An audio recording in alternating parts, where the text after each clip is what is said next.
Inilaan ko ang 20 taon ng aking buhay sa pag-aalaga sa mga sugatan. Ngunit sa isang iglap, itinapon ako ng ospital na ito na parang basurang may amag. Habang ipinagdiriwang ng mga doktor ang kanilang tagumpay sa marangyang piging, ako ay nakatayo sa ilalim ng ulan.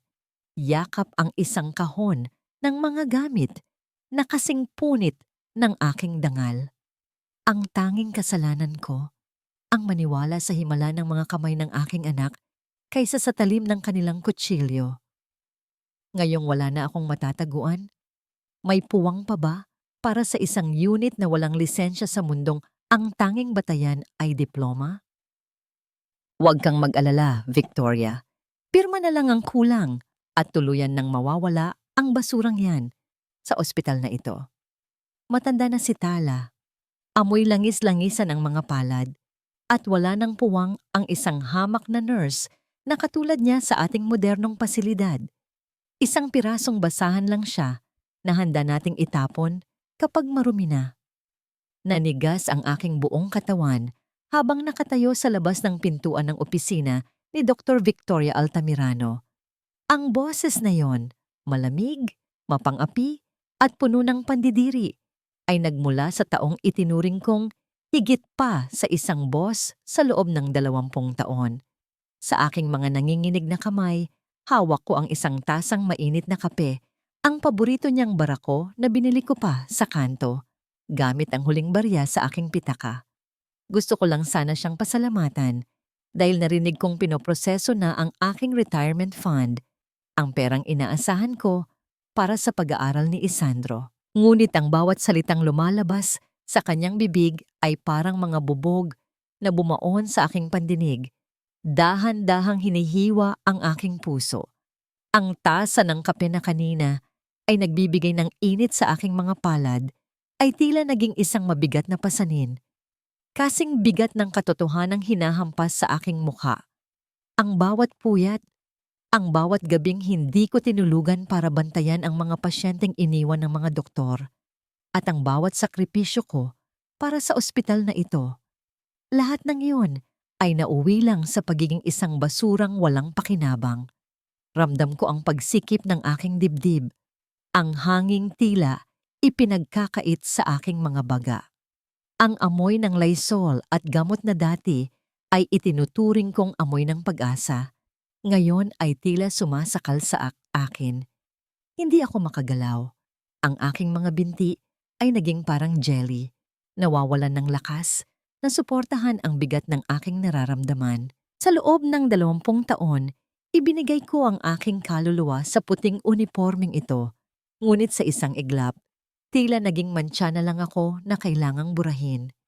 Dahan-dahan, dinala ako ng aking mga paa palayo sa pintuang yon bago pa man ako makita ng sinuman. Bawat hakbang ko sa pasilyo ng ospital ay tila isang paglalakad sa ibabaw ng mga pako. Ang mga mukha ng aking mga kasamahan, ang mga pasyenteng binabati ko tuwing umaga. Lahat sila ay biglang naglaho sa isang malabong ulap ng luha na pilit kong pinipigilan. Pagdating ko sa aking locker, bumagsak ang aking balikat. Doon, sa loob ng maliit at madilim na espasyong yon, nakita ko ang aking lumang stethoscope. Ang stethoscope na binili pa namin ng yumaong asawa ko noong nagsisimula pa lang ako.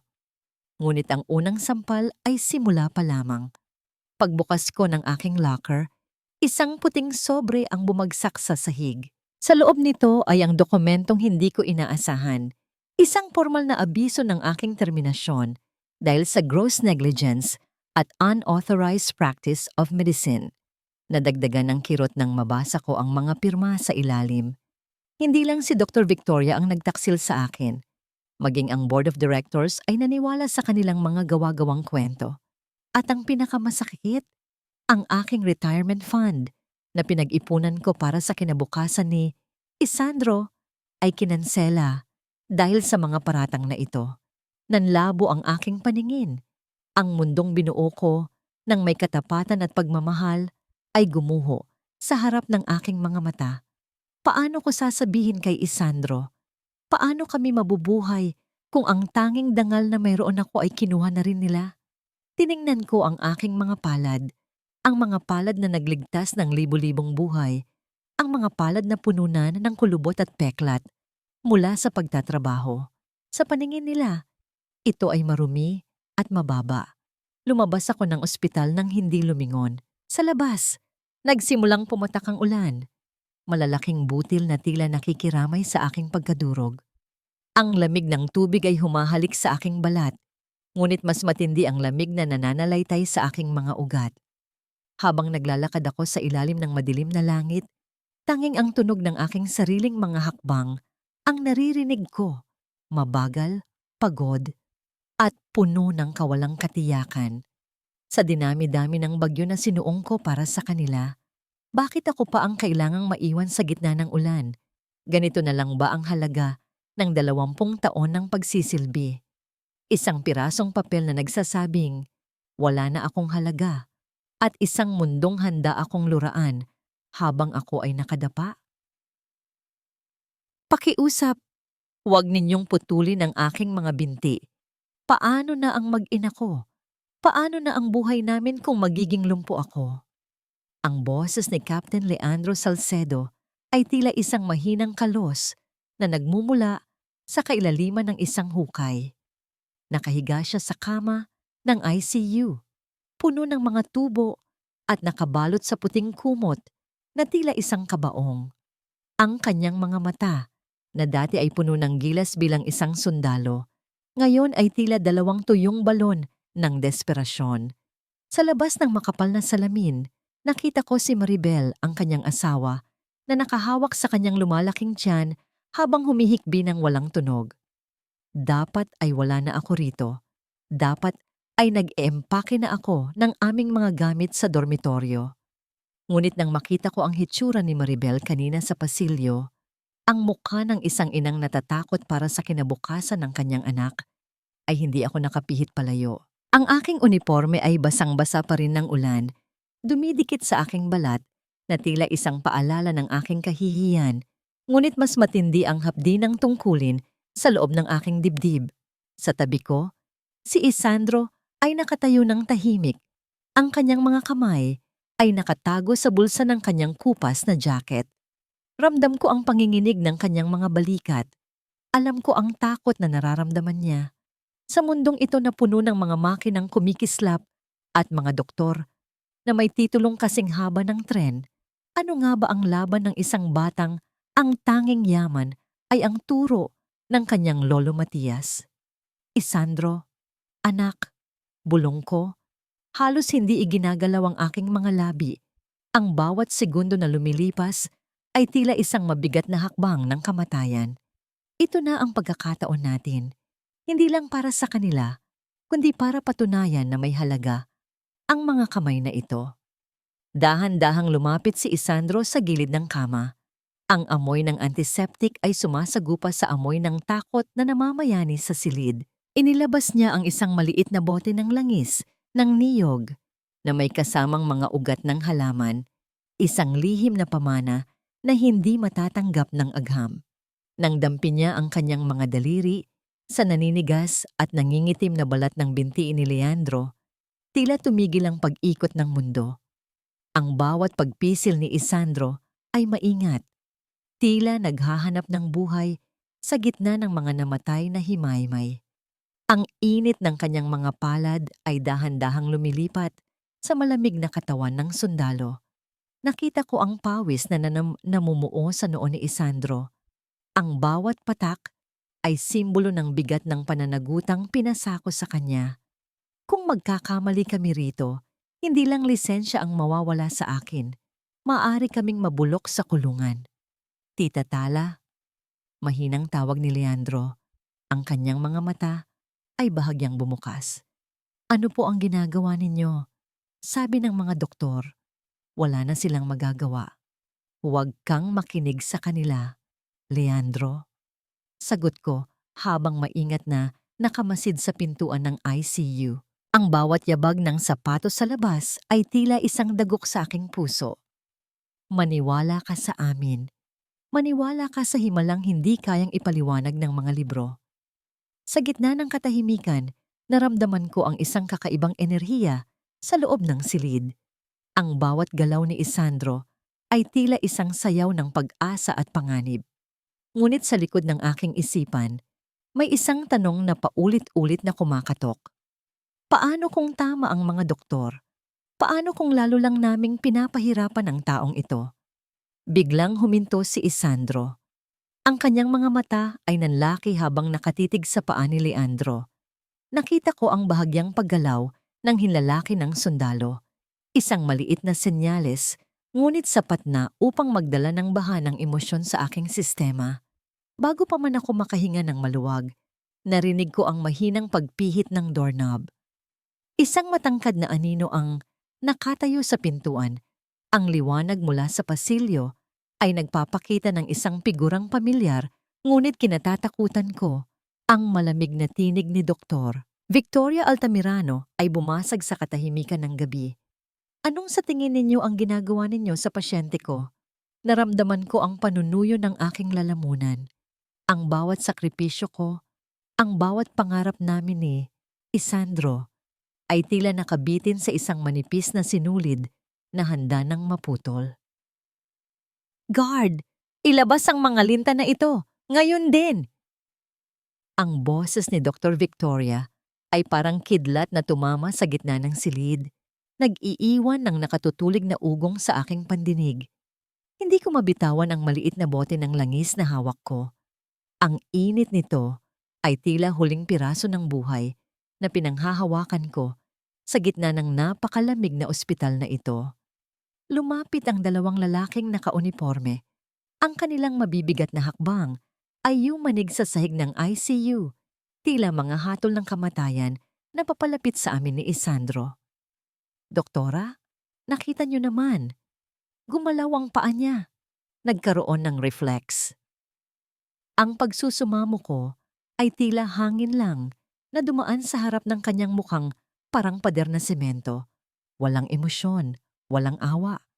Tanging ang matatalas niyang mata na punong-puno ng pagmamataas ang nakatitig sa akin. Reflex? Baka huling kislot na yan ng mga ugat bago mamatay ang pasyente dahil sa panggugulo niyo. Singhal ni Victoria. Tumingin siya sa mga guard at itinuro kami. Kalad ka rin niyo sila palabas at tawagan ng pulis. I want them charged with trespassing and illegal practice of medicine. Ngunit ang tunay na patalim ay hindi nanggaling kay Victoria. Ang tunay na hapdi ay dumating nang bumukas muli ang pinto at pumasok si Maribel. Inasahan kong tatayo siya para sa amin. Inasahan kong sasabihin niya ang totoo, na siya ang nakiusap, na siya ang nagmakaawa para sa buhay ng asawa niya. Pero ang nakita ko ay ang isang babaeng nakayuko. Ang kanyang mga balikat ay nanginginig, hindi sa pasasalamat, kundi sa takot. Maribel, mahina kong tawag. Sabihin mo sa kanila, sabihin mo ang totoo. Sandaling nag-angat ng tingin si Maribel. Nakita ko ang luha sa kanyang mga mata, pero nakita ko rin ang isang pirasong papel na hawak ni Dr. Victoria sa likuran niya. Isang kasunduan para sa libreng panganganak at tulong pinansyal para sa pamilya Salcedo. Dahan-dahang itinaas ni Maribel ang kanyang nanginginig na daliri at itinuro ako. Siya ang namilit sa akin. Bulong ni Maribel. Ang boses niya ay parang isang maruming basahan na ipinahid sa aking dangal. Sabi niya, gagaling si Leandro sa kung anong kamay-kamay lang. Pinilit niya akong payagan sila. Wala akong magawa. Natatakot ako para sa asawa ko. Para akong sinampal ng isang napakalamig na kamay. Ang bawat salitang lumabas sa bibig ni Maribel ay parang halik ni Judas, isang pagtataksil sa gitna ng sakripisyo.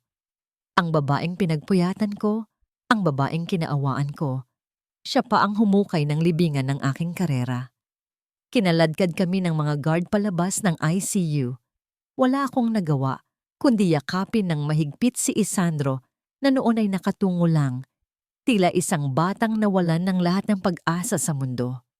Pagdating sa lobby, ang mga tingin ng aking mga dating kasamahan ay parang mga karayom na tumutusok sa aking balat. May mga nagbubulungan, may mga umiiling, at may mga tahasang tumatawa sa aming sinapit. Hindi pa doon natapos ang lahat. Pagdating namin sa dormitoryo ng ospital, ang aming mga gamit ay nasa labas na. Ang aking mga lumang damit, ang mga libro ni Isandro, at ang nag-iisang litrato ng aking asawa. Lahat ay nakatambak sa gilid ng kalsada, parang mga basurang itinapon ng walang pakundangan. Nagsimulang pumatak ang ulan, mas malakas, mas mapait. Ang mga karton na kinalalagyan ng aming buhay ay dahan-dahang lumalambot at nasisira sa ilalim ng bawat patak ng tubig. Nilapitan ko ang isang pirasong papel na nilipad ng hangin, ang aking sertipiko ng pagkilala bilang Nurse of the Year noong nakaraang taon.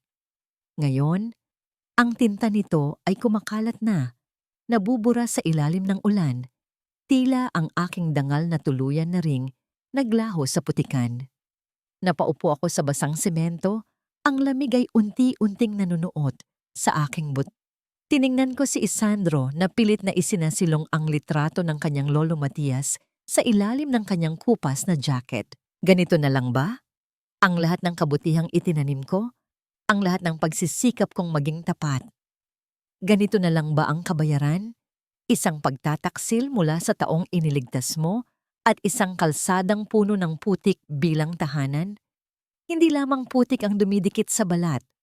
Ang amoy ng estero ay tila isang sumpa na nanunuot hanggang sa kaloob-looban ng iyong kaluluwa. Habang hila-hila namin ni Isandro ang isang lumang kariton na kinalalagyan ng aming mga basang gamit, bawat pag-ikot ng gulong nito sa malubak na eskinita ay tila isang daing ng aming naghihingalong dangal. Ang bawat hakbang ay paglubog sa isang mundong dati ay nakikita ko lamang mula sa bintana ng air-conditioned na bus. Ang mundo ng mga taong kinalimutan na ng lipunan. Tumigil kami sa harap ng isang barong-barong na gawa sa pinagtagpi-tagping bulok na plywood at kinakalawang na yero. Ito ang tanging lugar na kayang bayaran ng natitirang barya sa aking bulsa. Isang maliit na espasyong nakatindig sa ibabaw ng itim at mabahong tubig ng ilog. Sa loob, ang hangin ay malapot at amoy amag.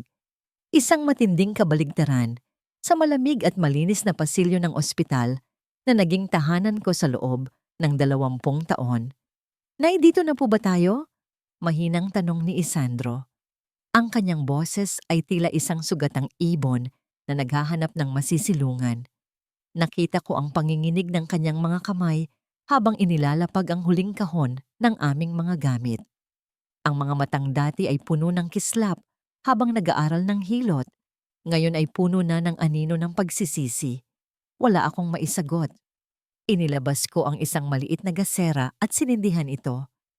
Ang liwanag nito ay nagpapakita ng mga anino ng daga na mabilis na nagtatago sa ilalim ng mga sahig na kawayan. Ang bawat patak ng ulan na tumatagos sa butas na bubong ay lumilikha ng isang malungkot na himig, tila mga luha ng langit na nakikiramay sa amin. Wala kaming higaan, tanging mga banig na manipis na inilatag namin sa matigas at hindi pantay na sahig. Nay, patawad po. Biglang sambit ni Isandro. Ang kanyang boses ay tuluyan ng nabasag. Humagulgol siya habang nakayuko. Ang kanyang mga balikat ay nayayanig sa bigat ng kanyang nararamdaman. Kung hindi dahil sa akin, kung hindi ko pinilit na hawakan ang pasyenteng iyon, nasa dormitoryo pa tayo. May trabaho pa kayo. Hindi tayo ganito. Hindi tayo parang basurang itinapon dito. Naramdaman ko ang pagsikip ng aking sariling lalamunan. Ngunit bilang isang ina, wala akong puwang para bumigay. Nilapitan ko siya at niyakap ng mahigpit. Hinahayaan ang kanyang mga luha na mabasa ang aking balikat. Ang amoy ng ulan, putik at pawis ay naghahalo-halo.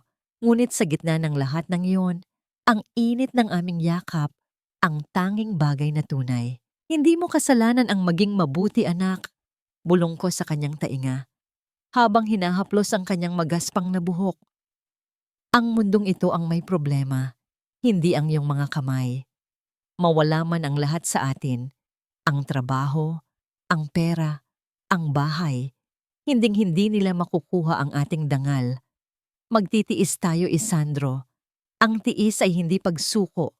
Ito ay pag-iipon ng lakas para sa muling pagbangon. Nang kumalma ang kanyang pag-iyak, kinuha ko ang isang pirasong tuyo na binili ko kanina sa maliit na tindahan sa kanto. Inihaw ko ito sa ibabaw ng maliit na uling. Ang amoy nito ay kumalat sa loob ng barong-barong. Tila isang marangyang handaan sa gitna ng aming kahirapan.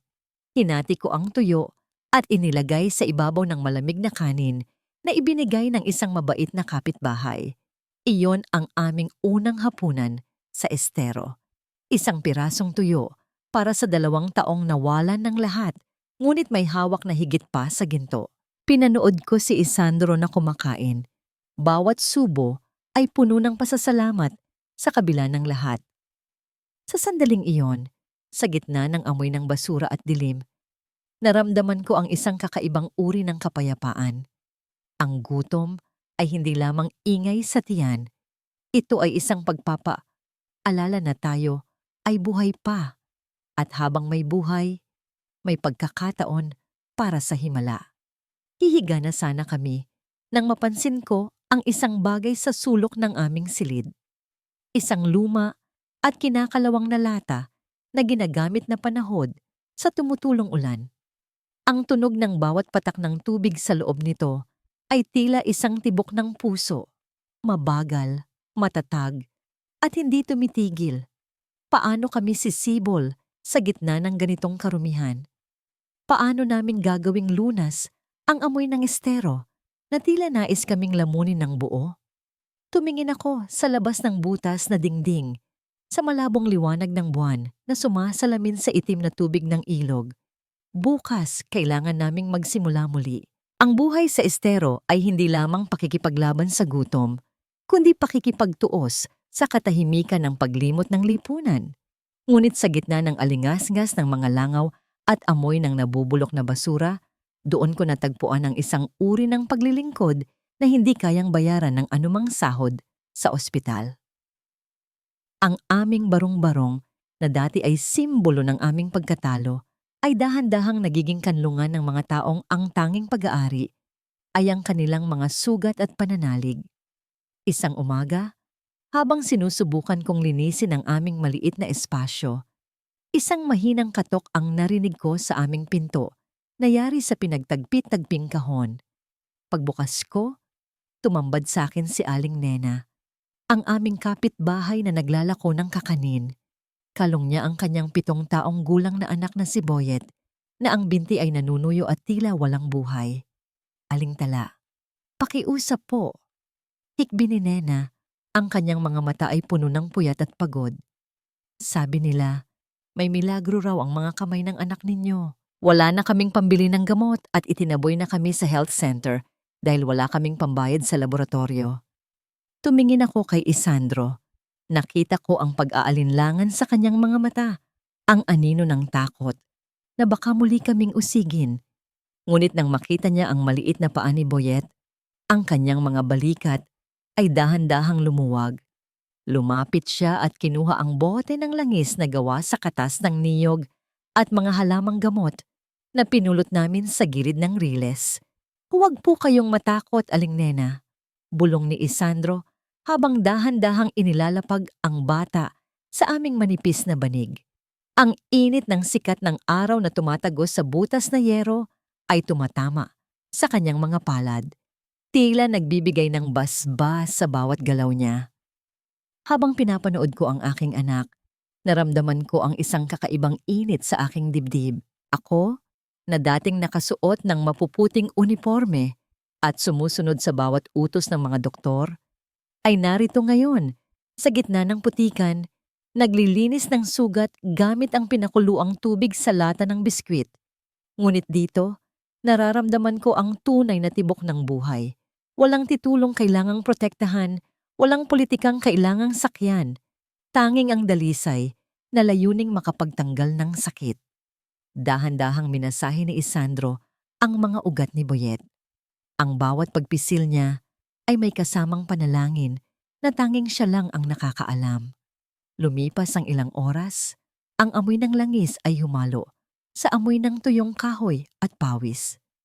Biglang narinig ang isang mahinang buntong hininga mula sa bata. Ang kanyang mga daliri sa paa, na dati ay tila naninigas na sanga, ay dahan-dahang kumislot. Nay, parang nakukuryente po ang paa ko, mahinang sabi ni Boyet. Napahagulgol si Aling Nena at napayakap sa akin. Sa sandaling iyon, ang lahat ng pait na naramdaman ko kay Doktor Victoria at kay Maribel ay tila naanod ng agos ng ilog sa labas. Ito ang aking pagkabuhay, hindi sa loob ng malamig na gusali, kundi sa init ng pagmamahal sa kapwa mahirap. Naging mabilis ang pagkalat ng balita. Ang nurse ng mahihirap at ang kanyang anak na may gintong kamay ay naging bukang bibig sa bawat sulok ng estero. Ngunit sa kabila ng liwanag na ito, hindi ko maiwasang makaramdam ng kaba. Isang hapon, habang nagtutupi ako ng aming mga labada, napansin ko ang isang lalaking nakasuot ng itim na jacket at sombrero. Nakatayo siya sa dulo ng tulay, malayo sa karamihan, at ang kanyang mga mata ay nakapako sa aming barong-barong. Hindi siya gumagalaw, tila isang aninong naghihintay ng tamang pagkakataon upang muling balutin ng dilim ang aming buhay. Sino siya? Isa ba siya sa mga tauhan ni Dr. Victoria na nais kaming tuluyang sirain? O isang banta na mas matindi pa sa aming nakaraan? Niyakap ko ang aking stethoscope na tila isang sandata. Hindi ko hahayaang makuha nila ang kapayapaang ito na pinili naming itayo sa ibabaw ng putik. Huwag ninyong sasabihin sa pamilya na ang impeksyong ito ay dahil sa huling operasyon. Sabihin ninyo, komplikasyon ito ng ginawang hilot ng peking nurse na yon. Kailangang linisin ang pangalan ng ospital bago pa tayo makasuhan ng malpractice. Ang boses ni Dr. Victoria Altamirano ay narinig ko sa kabilang linya ng lumang cellphone na ipinahiram sa akin ng isang dating kasamahan. Kahit na narito ako sa gitna ng estero, kung saan ang tanging maririnig ay ang tilamsik ng maruming tubig at ang ingay ng mga batang naglalaro sa putikan, ang bawat salita niya ay tila isang malamig na hanging humahalos sa aking batok. Nararamdaman ko ang panginginig ng aking mga daliri. Hindi dahil sa takot, kundi sa matinding galit na bumabalot sa aking puso. Ang kristal na tore, ang St. Jude Medical Center, ay dahan-dahan nang nagkakaroon ng mga bitak na balitaan ko mula sa aking mga lihim na impormante na ang operasyong ginawa ni Victoria para ayusin ang binti ni Captain Leandro ay naging isang malaking bangungot. Sa halip na gumaling, ang sugat ay nagnaknak at ang binti ay tuluyan nang nawalan ng kulay. Habang ako ay nagtitiyaga sa pagpapakulo ng tubig sa uling para linisin ang mga gasgas ng mga bata rito, si Victoria ay abala sa paghabi ng mga kasinungalingan para iligtas ang kanyang karera. Nay, bakit po kayo tulala? Mahinang tanong ni Isandro habang naghahanda siya ng mga dahon ng sambong. Hindi ko siya sinagot agad. Tumingin ako sa paligid ng aming munting barong-barong. Ang amoy ng nilagang saging ay humahalo sa amoy ng ulan na tila nanunuot sa bawat butas ng plywood. Dito, ang katotohanan ay kasing linaw ng sikat ng araw sa umaga. Ngunit sa marangyang opisina ni Victoria, ang katotohanan ay isang bagay na binibili at itinatago sa ilalim ng mga mamahaling carpet. Naiisip ko si Leandro. Naiisip ko ang kanyang pamilya. Nararamdaman ko ang bigat ng bawat segundong lumilipas habang ang impeksyon ay dahan-dahang kumakalat sa kanyang katawan. Ang kanyang mga kamay na dati ay matatag na humahawak ng baril para sa bayan, ngayon ay malamang na nanginginig na sa sakit. At ang lahat ng ito ay dahil sa kapalaluan ng isang babaeng mas pinahahalagahan ang kanyang reputasyon kaysa sa buhay ng isang tao. Isang matinding kaba ang dumaloy sa aking mga ugat. Hindi sapat na narito kami sa ligtas na lugar.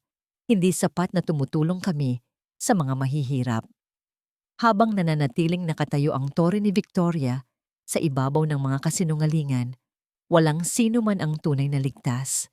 Ang bawat tagumpay ni Isandro dito sa estero ay tila isang banta sa kapangyarihan ni Victoria.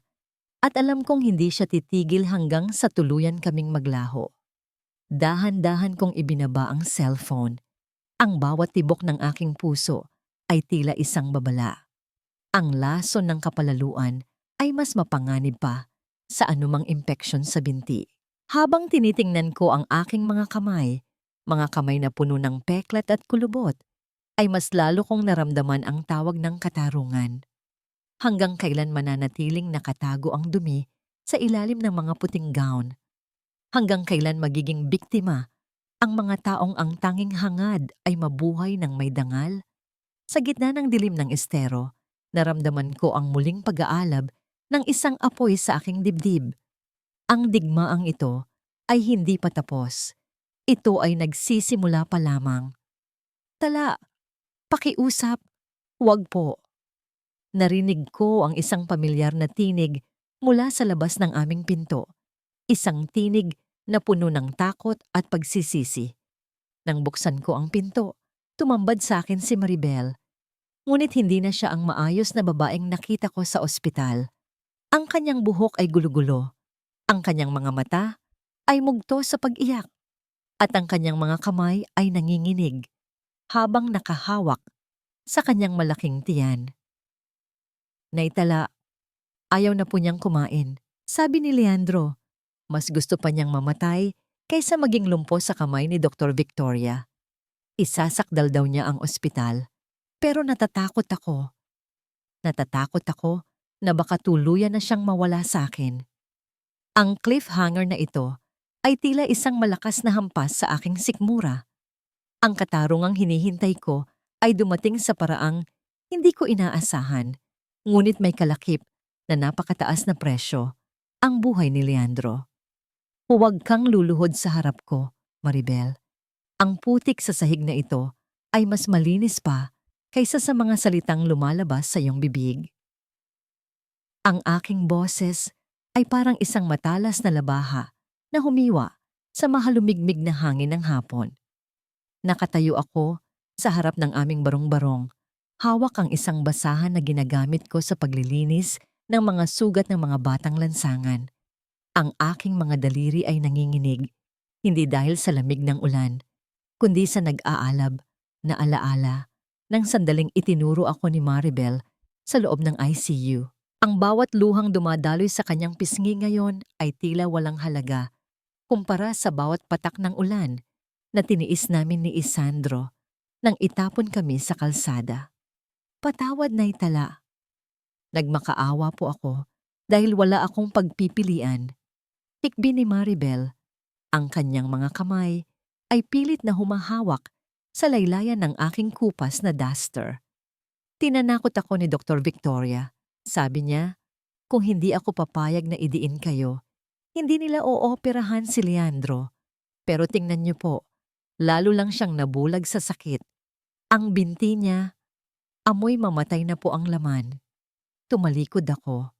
Ang amoy ng estero ay tila lalong bumigat, sumasakal sa aking lalamunan.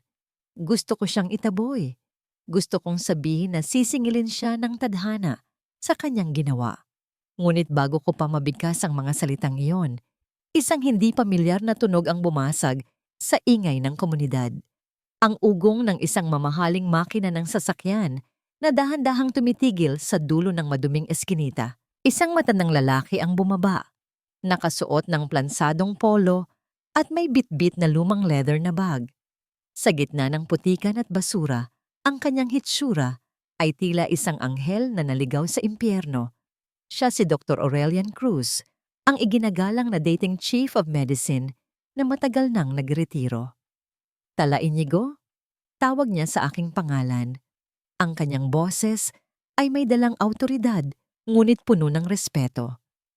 Matagal kitang hinanap mula nang kumalat ang balita tungkol sa ginawa ninyo sa ICU. Hindi ako pinatutulog ng aking konsensya. Napatulala ako. Si Isandro ay lumabas mula sa likod ng aming dingding. Ang kanyang mga mata ay puno ng pagtataka. Lumapit si Dr. Cruz sa amin. Tila hindi alintana ang duming dumidikit sa kanyang mamahaling sapatos. Inilabas niya ang isang dilaw na notebook mula sa kanyang bag. Isang lumang talaarawan na pamilyar sa amin. Ito ay pag-aari ng iyong lolo, Isandro. Si Lolo Matias. Wika ni Dr. Cruz habang binubuklat ang mga pahina. Si Matias ay hindi lamang isang manghihilot. Siya ang taong nagligtas sa buhay ko noong panahon ng giyera gamit ang parehong teknik na ginamit mo kay Leandro. Ang hilot na itinuro niya sa iyo ay hindi lamang tradisyon. Ito ay isang agham ng pakiramdam na nakalimutan na nating mga doktor na gumagamit lamang ng mga makina. Naramdaman ko ang panlalambot ng aking mga tuhod. Sa loob ng maraming taon, itinuring naming lihim at nakakahiyang tradisyon ang hilot ni Lolo Matias dahil sa takot na tawaging mangmang. Ngunit heto ang isang iginagalang na doktor, kinikilala ang halaga ng mga kamay ng aking anak. Isandro, ang iyong mga kamay ay may pamanang hindi kayang pantayan ng anumang diploma ni Victoria. Patuloy ni Dr. Cruz habang nakatitig sa mga palad ni Isandro. Ngunit may mas malalim pa akong natuklasan. Maribel, alam mo ba kung bakit galit na galit si Victoria sa hilot? Dahil ang tatay niya ay dating assistant ni Matias na nagnakaw ng mga formula ng langis, ngunit hindi kailanman nakuha ang sining ng paghipo. Ang pag-iral ninyo ay isang paalala ng kanyang pandaraya. Ang katahimikan ay tila naging isang mabigat na kumot na bumalot sa amin. Ang bawat salita ni Dr. Cruz ay parang isang susi na nagbubukas sa mga pintuan ng aming nakaraan. Ngunit bago pa man kami makapag-usap ng mas malalim, isang ambulansya ang mabilis na pumasok sa bungad ng eskinita.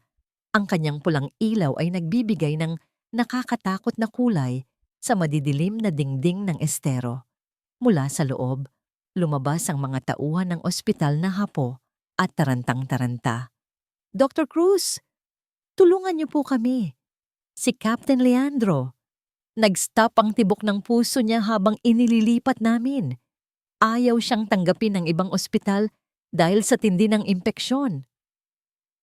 Napatingin ako kay Isandro. Ang munting sandali ng ginto ay tila naglaho sa gitna ng panibagong bagyo. Ang katarungang aming hinihintay ay narito na, ngunit kailangan naming mamili. Hahayaan ba naming mamatay si Leandro bilang kabayaran sa kanyang pagtataksil?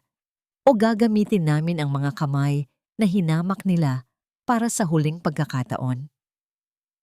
Huwag ninyong hayaang mamatay ang asawa ko sa gitna ng ganitong karumihan. Pakiusap, naitala. Isandro, huwag ninyong hayaang maging maulila ang anak ko. Ang hiyaw ni Maribel ay humalo sa naguhumiyaw na tunog ng sirena ng ambulansya na tila isang batingaw ng kamatayan sa gitna ng madilim na eskinita.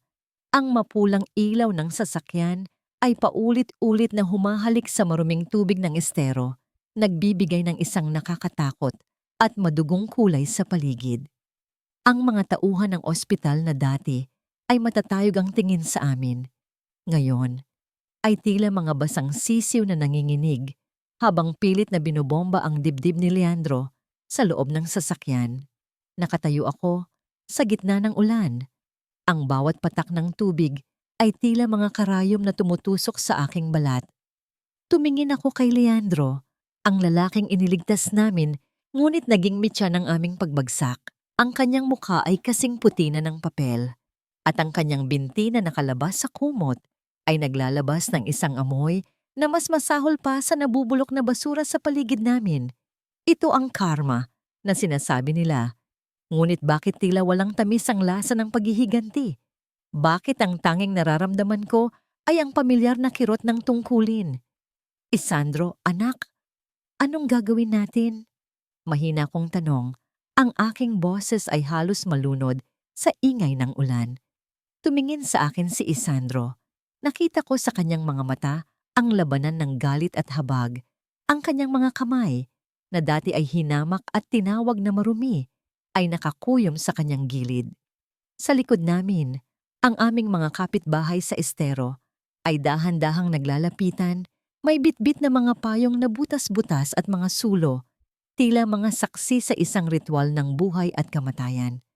Nay, sabi ni Lolo Matias, ang tunay na manggagamot ay hindi pumipili ng paglilingkuran, bulong ni Isandro. Ang kanyang boses ay naging matatag, tila ang bawat salita ay nagmumula sa kailaliman ng kanyang kaluluwa. Kahit pa ang taong iyon ang nagtulak sa atin sa putikan. Dahan-dahan kaming lumapit sa ambulansya. Si Dr. Cruz ay nasa tabi namin. Ang kanyang kamay ay nakapatong sa balikat ni Isandro bilang suporta. Sa loob ng sasakyan, ang mga gamit ay nagkakagulo. Ang monitor ay naglalabas ng isang mahabang tunog, isang linyang patag na nagsasabing ang puso ni Leandro ay sumuko na. Itabi niyo yan, utos ko sa mga nurse na tila nawalan na ng malaytao. Sa isang sandali, bumalik ang awtoridad sa aking boses. Hindi na ako ang yata na itinapon. Ako na muli ang nurse na nakipaglaban sa libu-libong bagyo. Isandro, gamitin mo ang init ng iyong mga palad. Dr. Cruz, pakiusap, bantayan niyo ang kanyang daluyan ng hangin. Sa gitna ng ulan, sa loob ng isang ambulansyang nakabara sa maduming eskinita, nagsimula ang isang operasyong walang katulad. Walang sterile na kagamitan, walang malakas na ilaw ng operating room. Tanging ang liwanag ng mga cellphone ng aming mga kapitbahay at ang init ng pananalig ang aming sandata. Ang bawat pagpisil ni Isandro sa mga ugat ni Leandro ay tila isang pakikipag-usap sa kamatayan. Ang kanyang mga daliri ay dahan-dahang gumagalaw. Hinahanap ang natitirang kislap ng buhay sa ilalim ng naninigas na laman. Isang golden moment ang namayani nang kuhanin ko ang aking lumang stethoscope mula sa aking bulsa. Ipinatong ko ito sa dibdib ni Leandro. Pilit na pinapakinggan ang anumang senyales sa gitna ng bagsak ng ulan sa bubong ng sasakyan. Sa sandaling iyon, ang lahat ng ingay ay tila naglaho. Tanging ang tunog ng paghinga ni Isandro at ang amoy ng langis ng niyog ang nanatili. Ngunit sa gitna ng aming pakikipagbuno, isang panibagong ingay ang dumating. Ang mabilis na yabag ng mga sapatos na gawa sa mamahaling balat ay bumasag sa putika ng eskinita. Sa ilalim ng naglalakihang payong na hawak ng kanyang mga tauhan, sumulpot si Dr. Victoria Altamirano. Ang kanyang mukha ay kasing pula ng mga ilaw ng ambulansya, hindi dahil sa pag-aalala, kundi dahil sa nag-aalab na puot. Itigil ninyo ang kabaliwang ito, mga kriminal. Inagaw ninyo ang pasyente mula sa aking pangangalaga. Ang sigaw ni Victoria ay tila isang matalim na kutsilyo na pilit pumuputol sa konsentrasyon ni Isandro. Police officers, arrest them! Ngayon din, isasampa ko ang kasong kidnapping at illegal practice of medicine. 2 pulis ang sumunod sa kanya. Ang kanilang mga kamay ay nasa kanilang mga baywang, handang ilabas ang mga posas. Ngunit bago pa man sila makalapit sa pinto ng ambulansya, isang hindi inaasahang pader ang humarang sa kanila. Ang mga kapitbahay namin sa estero, si Aling Nena, ang mga magkakarton, ang mga labandera, ay nagkapit-bisig. Ang kanilang mga mukha na dati ay puno ng takot sa batas, ngayon ay puno ng paninindigan. Hindi niyo sila kukunin. Sigaw ni Aling Nena. Ang kanyang boses ay nanginginig ngunit matatag. Si Aling Tala at Isandro lang ang tumulong sa amin nang talikuran kami ng mga katulad ninyong mayayaman. Kung gusto niyo silang dakpin, dumaan muna kayo sa amin. Sa loob ng ambulansya, tila hindi naririnig ni Isandro ang kaguluhan sa labas. Ang kanyang buong atensyon ay nakapako sa binti ni Leandro. Ang kanyang mga kamay ay dahan-dahang gumagalaw, sumasabay sa mahina at tila naghihingalong tibok na nararamdaman niya sa ilalim ng kanyang mga daliri. Ang langis ng niyog ay humahalo sa kanyang pawis at sa tubig ulang pumasok sa sasakyan.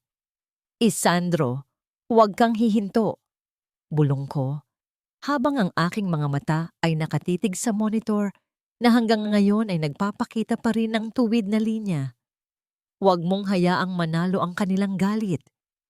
Dr. Cruz stood by the door, blocking Victoria's view. Victoria, sapat na ang pinsalang ginawa mo. Bilang dating Chief of Medicine, inuutusan kitang tumabi. Ang pasyenteng ito ay mamamatay sa kamay mo. Ngunit sa kamay ng batang ito, may pag-asa pa. Chief of Medicine, retired ka na, Aurelian. Wala ka ng kapangyarihan dito. Akmang itutulak ni Victoria ang matanda nang biglang tumigil ang lahat. Isang mahinang tunog ang nagmula sa monitor. Ang linyang patag ay biglang kumislot. Isang maliit na bundok, pagkatapos ay isa pa. Ang tibok ng puso ni Leandro ay bumalik. Mabagal, tila isang mahinang katok sa pintuan ng kabilang mundo. Ngunit ito ay naroon. Buhay siya.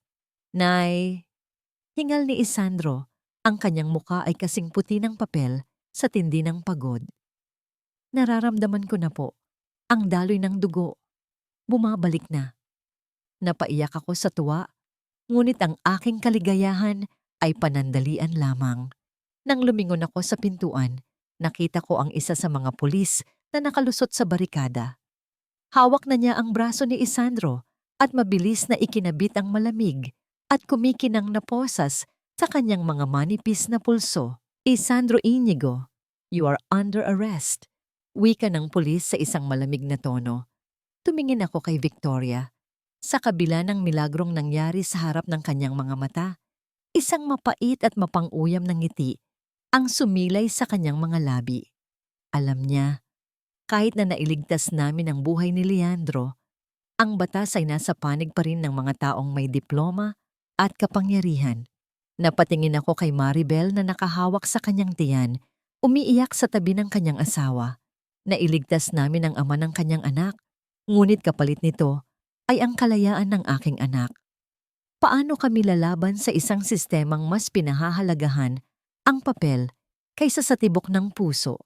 Sa gitna ng putik at ulan, habang hinihila palayo si Isandro, naramdaman ko ang muling pagguho ng aking mundo.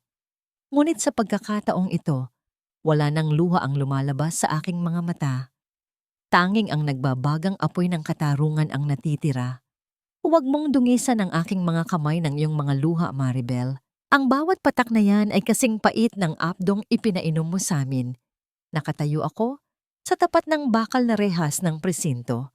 Ang amoy ng kalawang at lumaong ihi ay tila sumasakal sa aking bawat hininga. Sa loob ng madilim at masikip na selda, nakaupo si Isandro sa malamig na semento. Ang kanyang mga kamay, ang mga kamay na nagbalik ng tibok ng puso ni Leandro, ay nakapatong sa kanyang mga tuhod, tila mga ibong binali ang mga pakpak. Ang bawat guhit ng dumi sa kanyang mukha ay isang latay sa aking kaluluwa. Sa labas ng rehas, nakaluhod si Maribel sa maduming sahig ng presinto. Ang kanyang malaking tiyan ay sumasayad sa semento, habang ang kanyang mga hikbi ay lumilikha ng isang nakakarimarimar na ingay sa gitna ng katahimikan ng gabi. Ang bawat salita ng pagsisisi na lumalabas sa kanyang bibig ay parang mga tuyong dahon na tinatangay ng hangin. Walang bigat, walang saysay. Naitala, patawarin niyo po ako. Pinirmahan ko na po ang affidavit na binabawi ang lahat ng sinabi ko noon. Pagsusumamo ni Maribel habang pilit na inaabot ang dulo ng aking basang duster. Sinabi ko na sa pulis na ako ang nakiusap sa inyo, pero ayaw nilang maniwala. Sabi nila, ang salita ko raw ay walang silbi laban sa pirma ng isang prestihiyosong doktor na katulad ni Victoria. Tumingin ako sa malayo, sa kisame ng presinto kung saan ang isang lumang bumbilya ay dahan-dahang kumukurap, tila isang hiningang malapit ng maputol. Naalala ko ang bawat sakripisyo ko para sa pamilyang ito. Naalala ko ang bawat baryang itinabi ko para sa kinabukasan ni Isandro na ngayon ay tila naging abo na lang sa gitna ng apoy ng kapalaluan ni Victoria. Ang konteksto ng aking buhay ay naging isang malaking kabalintunaan. Narito ako, isang yata na nag-alay ng buhay sa pag-aaruga. Ngunit ngayon ay pinapanood ko ang aking anak na nabubulok sa kulungan dahil sa paggawa ng mabuti. Ang bawat tibok ng aking puso ay tila isang sumbat sa sarili ko dahil sa pagiging masyadong mapagtiwala at sumbat sa mundong mas pinapanigan ng isang titulong nakasabit sa pader kaysa sa buhay na iniligtas mula sa hukay. Dahan-dahan kong nilapitan ng rehas. Inabot ko ang mga kamay ni Isandro. Ramdam ko ang panginginig ng kanyang mga daliri. Ang bawat kalyo na bunga ng pagtatrabaho sa estero. Kinuha ko ang isang maliit na bote ng langis mula sa aking bulsa at dahan-dahang hinaplos ang kanyang mga palad sa pagitan ng mga bakal. Nay, mahinang tawag ni Isandro. Patawad po dahil naging pabigat ako sa inyo. Kung hindi ko sana hinawakan si Captain, baka malaya pa kayo ngayon. Umiling ako, ang aking mga luha ay dahan-dahang pumatak sa kanyang mga palad, humahalo sa langis ng niyog. Hindi ang iyong kabutihan ang nagpakulong sa iyo, anak. Ang kawalang hiyaan ng mundong ito ang naglagay sa iyo sa likod ng mga rehas. Tandaan mo, Isandro, ang bakal ay maaring kalawangin, ngunit ang dangal ng iyong mga kamay ay hinding-hindi mabubura.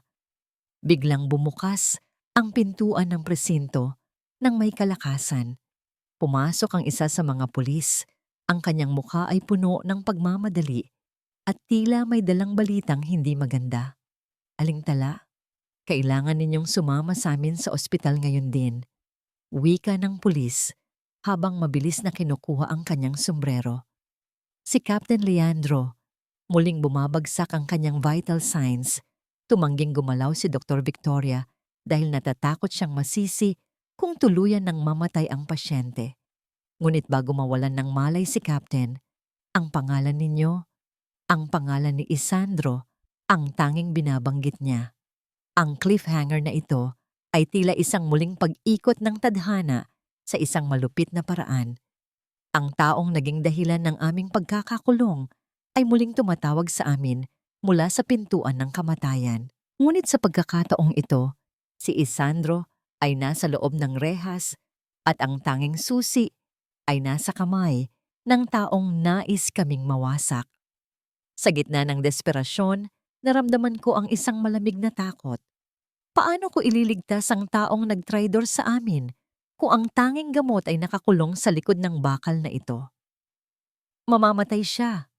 At ang dugo niya ay nasa mga kamay ninyo dahil sa mga susi na ayaw ninyong iikot. Ang sigaw ko ay naging isang matalim na palahaw na umalingaw-ngaw sa loob ng malamig at madilim na presinto. Nakatayo ako sa harap ng hepe ng pulisya. Ang aking mga daliri ay nakabaon sa gilid ng kanyang mesa habang ang bawat hininga ko ay puno ng nagbabagang puot. Sa likod ko, sa loob ng selda, narinig ko ang mahinang paggalaw ni Isandro, ang kalansing ng mga bakal na rehas na tila tumatawa sa aming kawalang kapangyarihan. Tiningnan ko ang hepe. Nakita ko ang pag-aalinlangan sa kanyang mga mata habang hawak niya ang teleponong kanina pa naglalabas ng boses ni Doktor Victoria na pilit na nagbabanta ng demanda kung palalabasin si Isandro. Sa labas, ang ulan ay patuloy na bumabagsak. Ang bawat patak sa bubong ay tila isang mabilis na tibok ng orasan na nagbibilang ng natitirang sandali ni Leandro. Isang buhay ang nakasalalay dito, hindi lang isang pirasong papel. Dagdag ko, ang aking boses ay pumiyok sa tindi ng emosyon. Kung ayaw ninyong bitawan ang aking anak, dalhin ninyo siya doon na may posas, pero pakiusap. Huwag ninyong hayaang mamatay ang isang tao dahil lamang sa takot ninyo sa isang doktor na duwag. Nayanig ang buong presinto nang bumukas ang pinto at pumasok si Dr. Cruz kasama ang isang lalaking nakauniforme ng militar, isang kolonel na may mukhang kasing tigas ng bato. Siya ang superior ni Leandro. Sa isang iglap, Ang hangin sa loob ng silid ay naging mabigat, puno ng awtoridad na hindi kayang tapatan ni Victoria. Release the boy. Under my personal custody. Ang maikling utos ng colonel. Ang boses niya ay walang alingas-ngas. Tila isang utos sa gitna ng digmaan. Dahan-dahang binuksan ng rehas. Ang tunog ng susi na umiikot sa kandado ay tila musika sa aking pandinig. Nang lumabas si Isandro, agad ko siyang niyakap. Ang amoy ng selda, ang amoy ng kalawang at lumaong dumi, ay dumikit sa kanyang damit. Ngunit para sa akin, siya ang pinakamahalimuyak na nilalang sa mundo. Hindi inalis ang kanyang mga posas. Ang kanyang mga kamay ay nananatiling magkadikit. Isang malupit na paalala na sa mata ng batas, siya ay kriminal pa rin. Mabilis kaming dinala sa ospital sa ilalim ng escort ng militar. Ang bawat sirena na naririnig ko ay tila isang hiyaw ng desperasyon. Pagdating sa ICU, tumambad sa amin ang isang kaguluhan. Ang monitor ay naglalabas ng isang mahaba at nakatutulig na tunog na nagsasabing ang puso ni Leandro ay malapit ng sumuko. Sa sulok, nakatayo si doktor. Si Victoria ay namutla at bahagyang nanginginig ang kanyang mga kamay habang pilit na nananatili sa likod ng kanyang mga kasama. Huwag kayong lalapit. Restricted po ang lugar na ito. Sigaw niya. Ngunit ang tinig ay wala na ang dating bigat. Tila boses ng isang taong napagod na sa pagtatanggol ng sariling kwento. Hindi siya pinansin ni Isandro.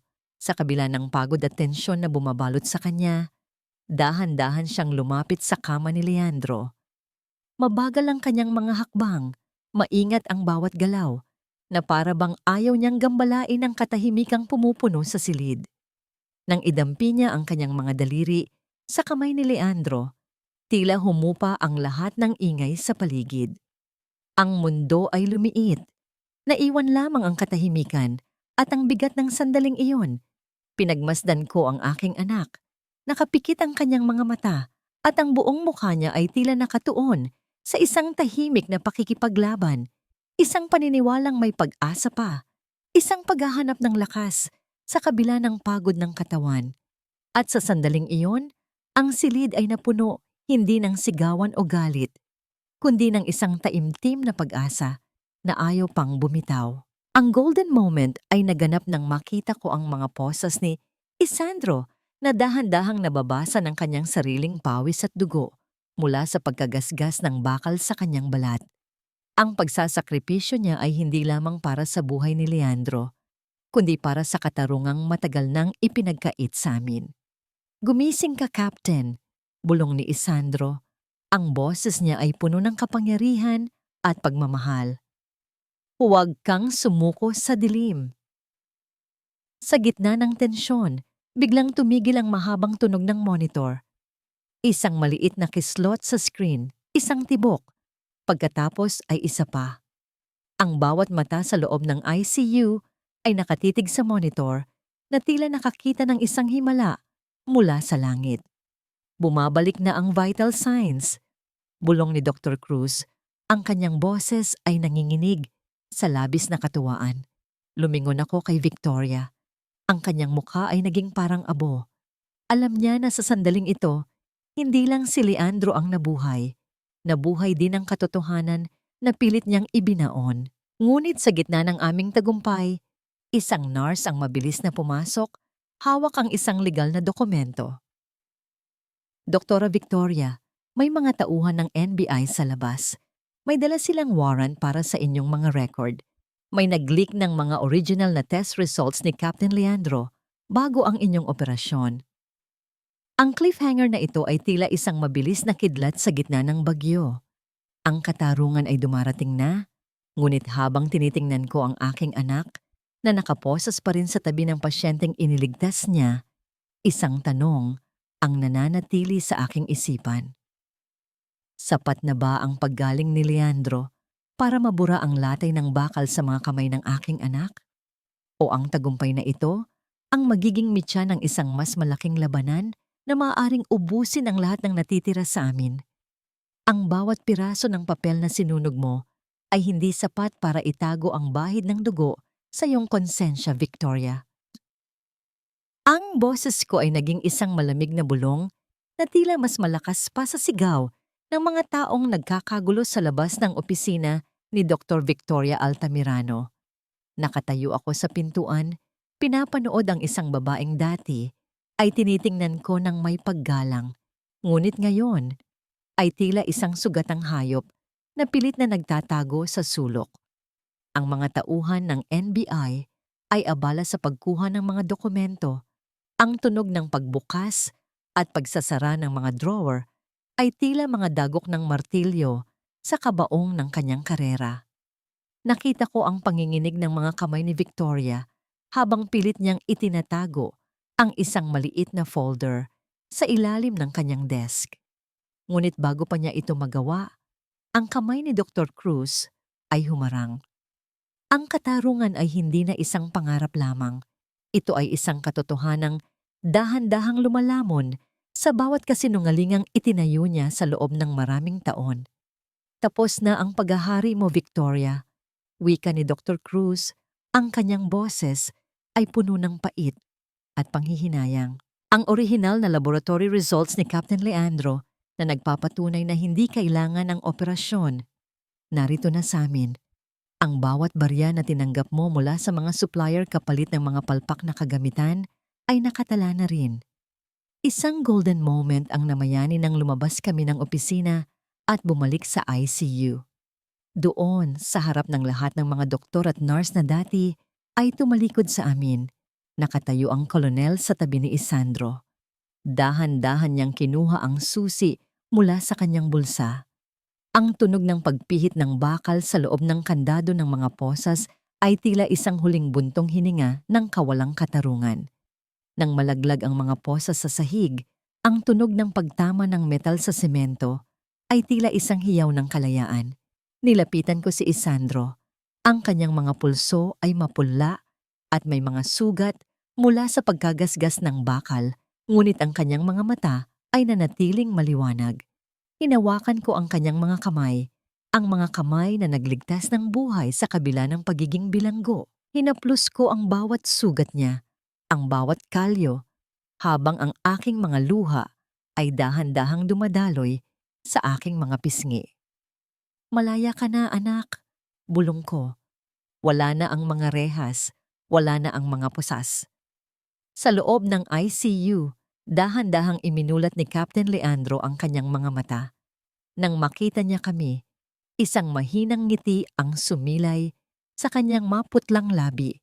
Inabot niya ang kamay ni Isandro, ang kanyang mahigpit na pagkakahawak ay tila isang selyo ng utang na loob na hindi kailanman mababayaran ng anumang material na bagay. Patawad at salamat, mahinang sabi ni Leandro. Ang boses niya ay nanginginig sa emosyon. Dahil sa inyo, makikita ko pang lumaki ang anak ko. Lumapit si Maribel. Ang kanyang muka ay puno ng hiya at pagsisisi.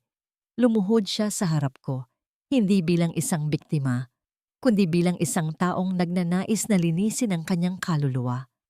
Ang bawat hikbi niya ay tila isang paghiling ng kapatawaran sa bawat sandaling itinaksil niya ang aming kabutihan. Naitala, hinding-hindi ko makakalimutan ang ginawa ninyo, wika ni Maribel. Handa po akong tumayo sa korte para patunayan ang bawat krimen ni Victoria.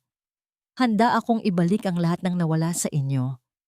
Tiningnan ko ang paligid ng ospital na ito, ang mga puting pader, ang malalamig na kagamitan, ang mga titulong nakasabit sa bawat pintuan.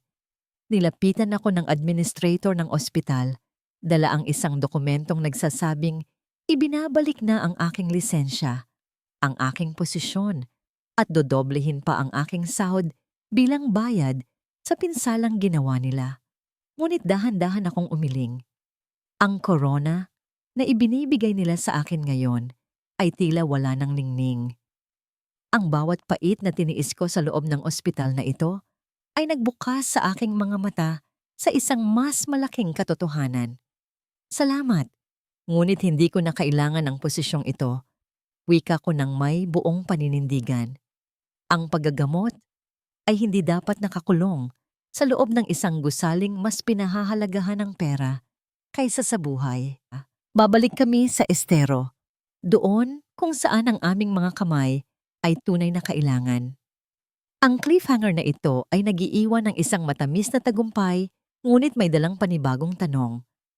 Habang inilalabas si Victoria ng ospital na may mga posas sa kanyang mga kamay, ang parehong mga posas na dati ay suot ni Isandro, naramdaman ko ang tunay na katarungan. Ang gulong ng palad ay mabilis na umikot. Ang dati ay nasa itaas, ngayon ay nasa putikan na. Ngunit paano namin itatayo ang aming bagong simula sa gitna ng estero? Paano namin gagawing isang liwanag ang aming mapait na karanasan para sa mas marami pang nangangailangan? Ang bawat lamat sa aking puso ay napunan na ng isang uri ng kapayapaang hindi kailanman maibibigay ng anumang kinang ng medalya o puti ng uniforme. Nakatayo ako sa tapat ng isang bagong gusaling gawa sa matibay na kahoy at semento, matatag na nakatindig sa bungad ng komunidad na dating itinuring na dumi sa mata ng lipunan. Ang amoy ng sariwang pintura ay humahalo sa amoy ng mga halamang gamot, sambong, damong Maria at tanglad na nakatanim sa paligid. Ang sikat ng araw sa umagang ito ay tila isang mainit na yakap ng Diyos. Binabasbasan ang bawat sulok ng lupang naging saksi sa aming paghihirap. Sa aking mga kamay, hawak ko ang isang signboard na Yari Sanara. Maingat na inukit ni Isandro ang mga salitang naging pangarap ko sa gitna ng kadiliman. Tala Healing Center. Wala rito ang malamig na amoy ng Lysol o ang nakakatakot na tunog ng mga makinang dekuryente. Dito, ang tanging maririnig ay ang mahinahong tinig ng mga nurse na nakikipagkwentuhan sa mga pasyente at ang tunog ng pagpukpok ng martilyo sa malayo habang itinatayo ang karagdagang silid para sa mga bata. Nay, handa na po ang lahat, wika ni Isandro habang lumalapit sa akin. Tiningnan ko ang aking anak. Hindi na siya ang batang nakayuko at nanginginig sa takot sa loob ng ICU. Ngayon, suot niya ang isang malinis na polo at sa kanyang leeg ay nakasabit ang stethoscope na dati ay pag-aari ng aking asawa. Siya ay nag-aaral na ngayon sa ilalim ng scholarship na ibinigay ni Dr. Cruz at ng militar. Pinagsasama ang agham ng medisina at ang sining ng hilot na ipinamana ni Lolo Matias. Ang kanyang mga kamay ay nananatiling magaspang mula sa pagtatrabaho, ngunit ang bawat kalyo ay simbolo ng libu-libong buhay na kanyang hinaplos at pinagaling. Isang golden moment ang namayani nang dumating ang isang pamilyar na sasakyan. Bumaba si Captain Leandro, naglalakad ng matatag gamit ang isang baston, kasama si Maribel na karga ang kanilang sanggol. Nang makita nila kami, walang bakas ng pait o hiya. Ang tanging naroon ay ang dalisay na pasasalamat.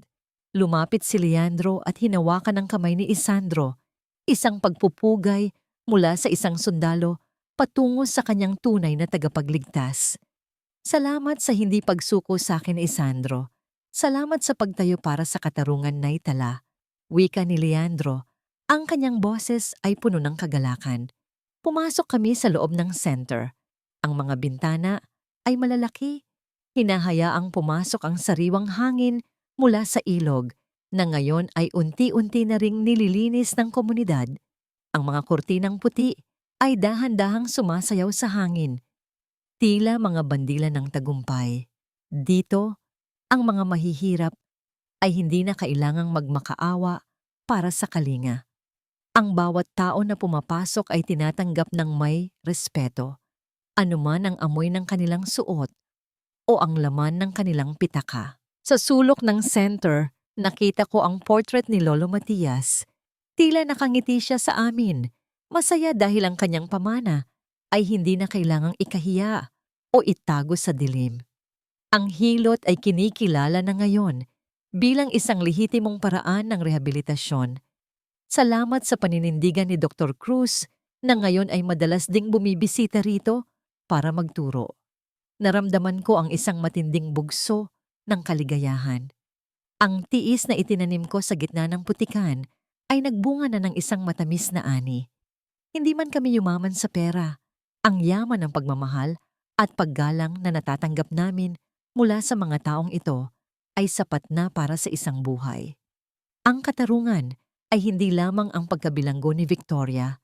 Ang tunay na katarungan ay ang pagkakaroon ng boses ng mga walang boses at ang pagkakaroon ng lunas ng mga kinalimutan. Niyakap ko si Isandro habang pinagmamasdan namin ang mahabang pila ng mga taong naghihintay ng kalinga. Ang bawat ngiti, ang bawat pasasalamat ay tila isang awit na nagpapatunay na ang pag-ibig at katapatan ay laging may puwang sa mundong ito, gaano man ito kadilim. Nay, tingnan niyo po. Turo ni Isandro sa signboard na nakasabit na sa pintuan. Nagniningning ang pangalan niyo, gaya ng mga bituin sa langit. Ngumiti ako at dahan-dahang hinaplos ang kanyang pisngi. Ang aming kwento ay hindi natatapos sa isang simpleng pagpapasalamat. Ito ay simula pa lamang ng isang mahabang paglalakbay ng paghilom para sa amin, para sa aming komunidad, at para sa bawat pusong nagnanais na muling mabuhay mula sa abo ng kawalang katarungan. Ganito na lang ba? Hindi. Higit pa ito sa aking inaasahan. Ang aming buhay ay kito ay hindi na isang pira-pirasong basahan. Ito ay naging isang kumot ng pag-asa na yayakap sa lahat ng nangangailangan. Ang bawat dapit hapon ay hindi katapusan ng liwanag, kundi isang banayad na paalala na ang lahat ng pagod ay may nakalaang kapayapaan. Nakaupo ako sa isang tumba-tumba sa balkonahe ng aming tahanan. Pinagmamasdan ang dahan-dahang paglubog ng araw na nagbibigay ng kulay ginto sa malinis na daloy ng ilog sa ibaba. Ang hangin ay hindi na amoy amag at lason.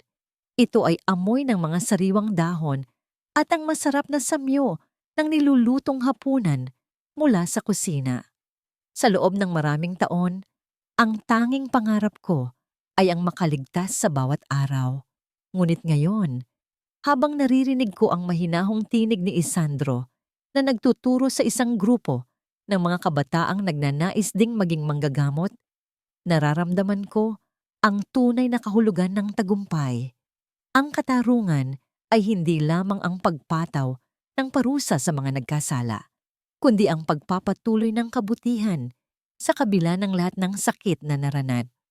Si Dr. Victoria ay nananatiling nasa likod ng mga rehas, isang malungkot na paalala ng kapangyarihang ginamit sa maling paraan. Ngunit dito sa aming komunidad, ang kanyang pangalan ay dahan-dahan ng nalilimutan, pinalitan ng mga kwento ng pag-asa at paghilom. Si Maribel at Leandro ay naging malapit naming kaibigan. Ang kanilang anak na ngayon ay nagsisimula nang lumakad ay nagsisilbing buhay na patunay na ang bawat sakripisyo ay may katumbas na himala. Inabot ko ang aking lumang stethoscope na ngayon ay nakapatong sa isang lamesang gawa sa naira. Hindi ko na kailangang isuot ang maputing uniforme para kilalanin bilang isang nurse. Ang bawat kalyo sa aking mga daliri at ang bawat kulubot sa aking mukha ay naging mga titik ng isang kwentong hindi kailanman mabubura ng ulan o putik. Ang aking dangal ay hindi nanggaling sa ospital na nagtapon sa akin, kundi sa mga taong sinalo ako at muling binigyan ng dahilan para lumaban. Lumabas si Isandro mula sa silid-aralan at lumapit sa akin. May bitbit siyang isang baso ng mainit na tsa. Ang usok nito ay dahan-dahang sumasayaw sa hangin. Hinawakan niya ang aking balikat. Ang init ng kanyang palad ay tila isang matatag na pundasyon na hinding-hindi na muling mayayanig ng anumang bagyo. Nay, tapos na po ang klase para sa araw na ito.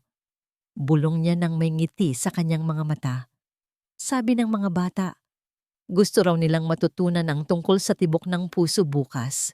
Ang sabi ko, ang puso ay hindi lamang bumobomba ng dugo. Ito rin ang nagdadala ng tapang para sa mga taong api. Napangiti ako at dahan-dahang sumandal sa aking tumba-tumba. Ang tunay na lunas ay hindi matatagpuan sa talim ng kutsilyo, sa ningning ng mga makina, o sa haba ng mga diploma. Ito ay matatagpuan sa init ng pagtanggap, sa tamis ng kapatawaran, at sa tibay ng pananalig na ang bawat pusong nadurog ay may kakayahang muling mabuo ng mas matatag kaysa dati. Ganito na lang ba? Hindi.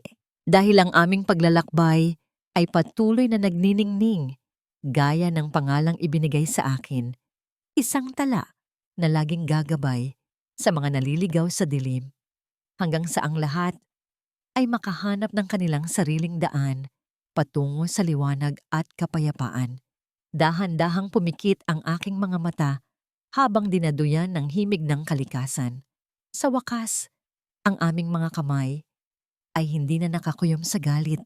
Ang mga ito ay nakabukas na para sa lahat ng nagnanais na yumakap sa isang bagong umaga. Tapos na ang gabi ng paghihirap. Ang liwayway ay narito na, at ito ay mananatili habang may pusong marunong magmahal ng walang kapalit.